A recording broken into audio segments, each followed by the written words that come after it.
Welcome back to the Deep Dive. Today, we are continuing our journey through a very specific, almost architectural approach to money. Exactly. And I want to set the stage here immediately. We aren't just talking about, skipping the avocado toast. Right, or finding a cheaper phone plan. This isn't about quick fixes. No, we are analyzing a complete system design for your financial life. Yeah. We're taking the hood off the engine and really looking at the mechanics. We are looking at how to fundamentally re-engineer the flow of money in your life to move from the, let's call it the standard default setting. Which for most people is chaos or just stress. Total chaos, yeah. And moving to a design system that actually builds freedom. And to do that, we are walking through the 3 stages, 13 steps to financial independence strategy. Right. And before we jump in, we have to give credit where it's due. We are analyzing the 3 stages, 13 steps to financial independence, developed by Tamir Kaham. Tamir is the originator and architect of this entire strategy. He's also the creator of the YouTube channel, The Golden Path to Financial Independence. And he's the official Hebrew translator of The Richest Man in Babylon. It's this specific blend of modern systems engineering with ancient financial wisdom that makes this approach so powerful. It really is a unique mix. You've got the spreadsheets meeting the philosophy. It's fascinating. It is. And today we are zeroing in on stage 2, step 6 of the strategy. Step 6, this is a big one. This is the pivot point where, the theory stops and the actual construction begins. Okay, so just to orient everyone, let's look at the map for a second. In our last deep dive, we covered step 5. Cash flow stabilization. We called it triage. Okay. It was all about stopping the bleeding, plugging the leaks in the budget, stopping those overdraft fees. It was intense, but necessary. It had to be done. And if we use that rocket launch analogy that Tamir loves, stage 2 is the launch sequence. Step 5 was sealing the fuel tank so it doesn't leak on the tarmac. You can't launch a rocket with a leaky tank. It just, explodes or fizzles out. And so step 6 is? Step 6 is turning on the pumps. This is where we start building momentum. This is building a consistent saving habit. And I think for a lot of people, this is where the rubber meets the road, or the fuel meets the engine. Let's stick with the fuel. It's where potential energy becomes kinetic. It's where you stop planning to be wealthy and start acting like an asset owner. Okay, kinetic energy. But this step, it comes with a warning, or maybe a hard truth. I want to read the hook for today's deep dive. Let's hear it. The hardest dollar to save is the first one, but it's also the most important. Most people wait until they have enough to start saving. But here's the brutal truth. If you can't save when you earn little, you won't save when you earn more. The amount doesn't matter. The habit does. You see, saving isn't about the math. It's about the identity. Are you someone who saves or someone who spends? Are you building your future or funding your present? These questions determine everything. Wow. That really sets the stakes, doesn't it? It's not about the math. It's about the identity. It hits hard because I think most of us, and I'm including myself in this, have this core belief that we have an income problem. Oh, yeah. We think, if I just made another $20,000 a year, or if I got that promotion, then I'd be fine. Then I'd have savings. We treat savings like a luxury item we can only afford once we're already rich. Exactly. And that is probably the most common misconception in personal finance. We assume financial struggle is a lack of resources. But Tamir's engineering lens suggests that for most salaried individuals, it's not an income problem, it's a habit problem. And you said a physics problem? And frankly, yes, it's a physics problem. Okay, let's unpack that physics angle. Yeah. Because I know people listening are thinking, no, seriously, everything is expensive. I really do have an income problem. But the source material brings up this mirror test. What is that? The mirror test, it asks a simple but really uncomfortable question. How is it that you can find a doctor earning $400,000 a year who is stressed, living paycheck to paycheck, and arguably broke? And we all know someone like that. We do. And at the same time, you can find a school teacher or a librarian on a modest salary who is quietly building a legacy, owning assets, and sleeping well at night. The income difference there is just massive. I mean, the doctor's bringing in maybe $20,000, $30,000 a month. The teacher, maybe 3 or 4. Yet the result is inverted. The doctor should be winning by a landslide. If wealth were purely about income, the doctor would automatically be wealthy. But they aren't. So what's happening? This introduces a brilliant concept from engineering physics that Tamir applies here, the difference between velocity and displacement. Oh, I love this analogy. This is one of those insights that just changes how you view your paycheck. Break it down for us. Okay, think of a car. Velocity is speed. It's the RPMs. It's how fast the engine is spinning. In financial terms, that is your income.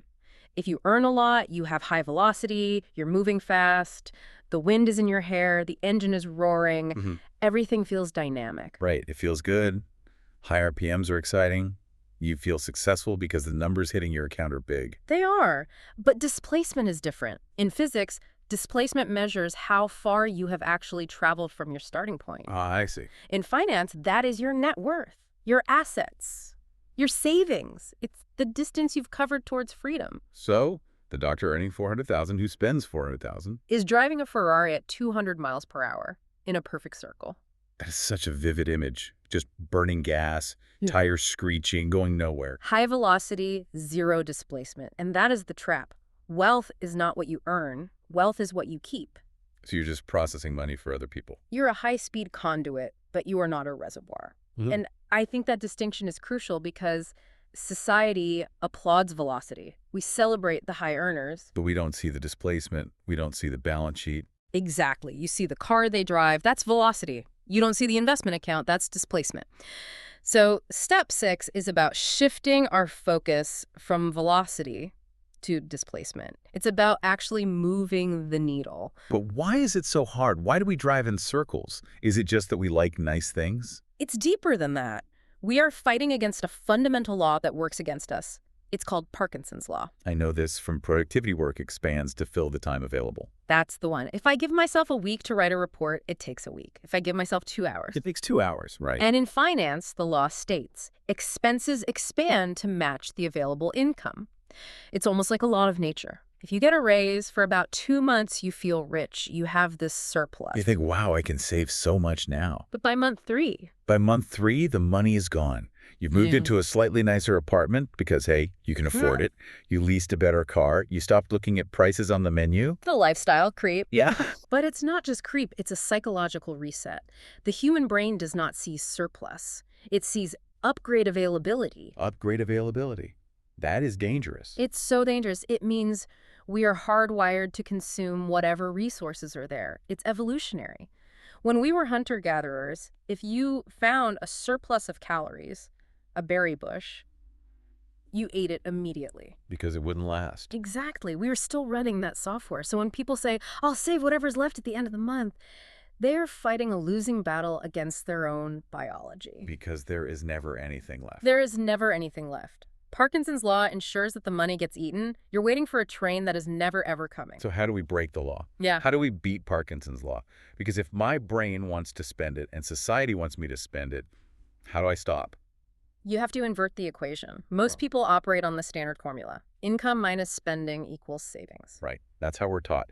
Make money, pay bills, buy stuff, save the rest. And since spending naturally expands to match income, savings equals 0. Every single time. The golden path requires you to flip it. Yeah. Income minus savings equals spending. This is the classic, pay yourself first.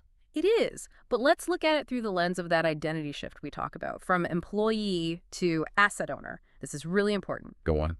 If you pay your landlord and the grocery store and the gas station and Netflix before you save, what are you actually doing with your life energy? Paying bills, surviving. You are funding their empires. You are helping the landlord pay off his mortgage. You are boosting Netflix's stock price. You are acting as a pass-through entity. Whoa, pass-through entity. That makes me feel like a piece of industrial piping, like I'm just a cog in the machine. That's the harsh reality. If you don't save first, you are a middleman for your own money. It comes in, passes through you, and goes out to other asset owners. You get the goods and services, sure, but you retain no capital. You build no equity. 0. To become an asset owner, you must fund your future before you fund anyone else's business. That reframing is powerful. It's not just saving is good. It's, if I don't save first, I am prioritizing Netflix's success over my own financial freedom. That's exactly it. You are explicitly declaring mathematically that your future is the lowest priority on your list. Okay, that hurts a little bit. It stings. But I get it. The priority has to be reflected in the transaction order. So practically, how do we do this without, starving? Because if I save first and then I run out of money on the 25th of the month, what then? This brings us to the concept of engineering scarcity. Engineering scarcity. That sounds stressful. It's actually liberating. See, humans are adaptable. We are incredible survival machines. If you move the savings out of your account on day one payday, you create a situation where you have less money visible. You've engineered a scarcity of funds. And because we're adaptable, Oh. you figure it out. You pack a lunch, you skip the happy hour, you wait a week to buy those shoes. If the money isn't there, you adjust. But if it is there, If the money is sitting in your checking account, you will spend it on things you won't even remember next Tuesday. it's like hiding the cookies. If they're on the counter, I eat them. If they're at the store, I don't. Exactly. You are hiding money from your present self to protect it for your future self. When you look at your balance and see $200 instead of $500, you make different choices, better choices. But what if I try this and I fail? We see this a lot. Tamir calls it the transfer of shame. I love that term. The transfer of shame, right? I move $200 to savings on the 1st, feeling like a hero, and on the 22nd, I'm overdrawn and I have to drag it back, feeling like a failure. The transfer of shame is a diagnostic tool. It's a check engine light. If you find yourself constantly moving money back, it means you skipped step 5. Step 5, cash flow stabilization. Right. You haven't plugged the leaks. You haven't triaged the budget. You can't fill a bucket that has a hole in the bottom. So if you're doing the transfer of shame, stop. Go back to step 5. Stabilize. Then come back here. That's good advice. Don't force the rocket launch if the tank is leaking. Now, let's talk about the magnitude of this. I know there's a listener right now thinking, okay, I'm scraping by. I can maybe save $20, $50 a month. What is the point? That's not going to make me a millionaire. This is where Tamir uses the gym analogy, and I think it's brilliant. When you join a gym, do you walk in on day one and try to bench press 300 pounds? Definitely not. Yeah. That's a good way to end up in the hospital. Right. You start with the empty bar. Why?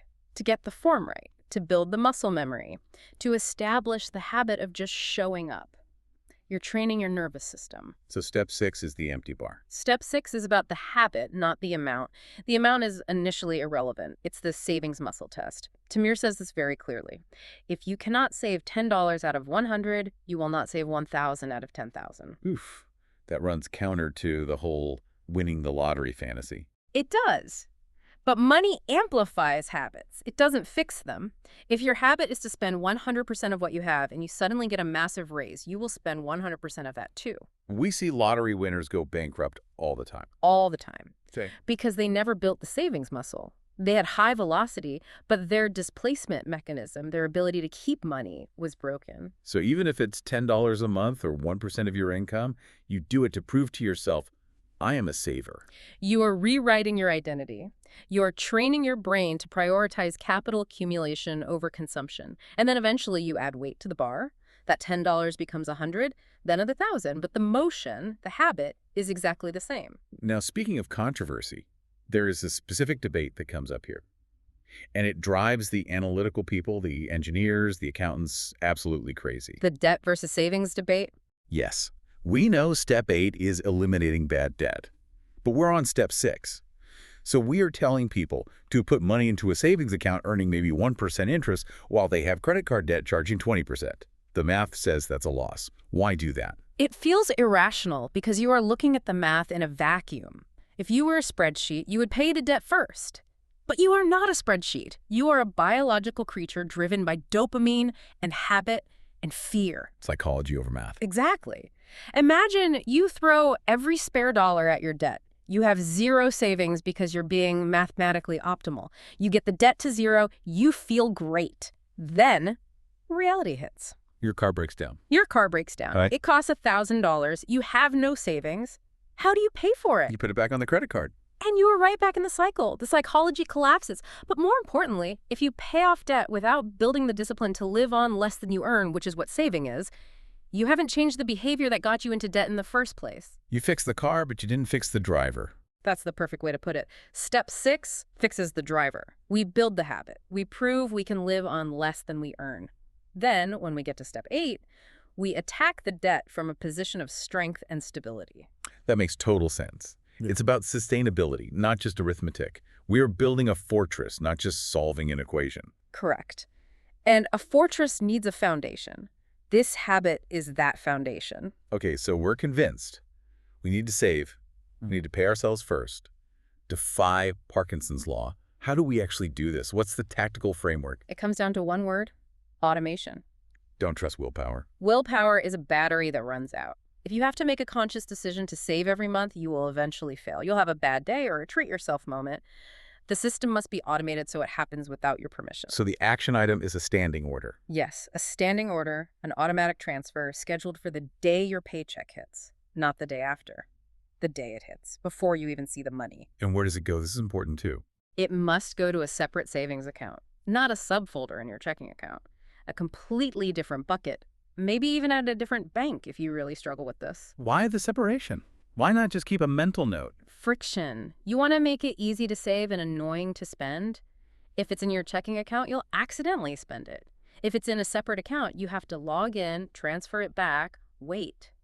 That little bit of friction is often enough to stop an impulse purchase. And again, we're not investing this money yet, right? This isn't the stock market. Not yet. We're in stage 2.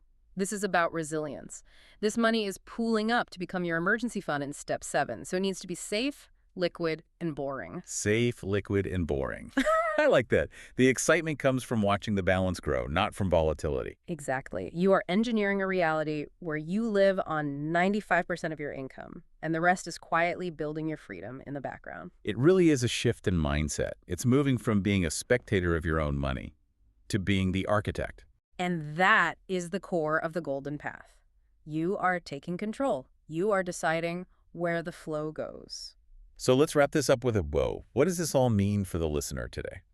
It means that if you want financial independence, you have to stop waiting for the perfect time to start saving. There is no perfect time. There's only now. And a very important disclaimer before we give you the weekly challenge. We have covered some specific strategies here, but we need to be crystal clear. Yes. Please remember that this discussion is strictly educational. We're analyzing a strategy, not giving you personalized financial advice. Financial independence is about freedom and choice. It is distinct from wealth, which is just surplus. And there are no guarantees of results. Your financial life is your own responsibility. You should always consult with qualified professionals, accountants, advisors, before making any significant decisions. Absolutely. Okay, let's summarize step 6. This is the fuel for the rocket. Without it, we don't leave the ground. And the weekly challenge is simple, but non-negotiable. Don't just think about it. Log into your bank. Set up an automatic transfer. Do it right now. Even if it's just $10. Even if it's $10, even if it's 1%. Prove to yourself that you are in control. Set the standing order for payday. Make it automatic. Be the gym goer who lifts the empty bar just to prove they can show up. And once you've done that, you are ready for what comes next. Because saving is just pooling the resources. Step 7 is where we give that money a job. Next time, in episode 6, we cover step 7, establishing an emergency fund. That is where the saved capital turns into a financial fortress. A financial fortress. I like the sound of that. It's what gives you the ability to sleep at night. It's the sleep well at night fund. If you want to see the charts, the diagrams, and hear Tamir explain this himself, especially the velocity versus displacement graphs, which are really cool. You have to check out the source. Yeah. Go to the YouTube channel. It's called The Golden Path to Financial Independence. And the handle. You can find it at youtube.com at Tamir Goldpath. That's at Tamir Goldpath. Just search The Golden Path to Financial Independence. It's worth it. Seeing the visuals of how velocity and displacement actually work, it just makes the physics of money click. So your homework is clear. Set up that transfer. No. Your future self is already thanking you for the transfer you are about to set up. Thanks for listening to The Deep Dive. See you in step 7. A 2025 Tamir Kaham. All rights reserved. The Golden Path and the Golden Path Thafia are trademarks of Tamir Kaham.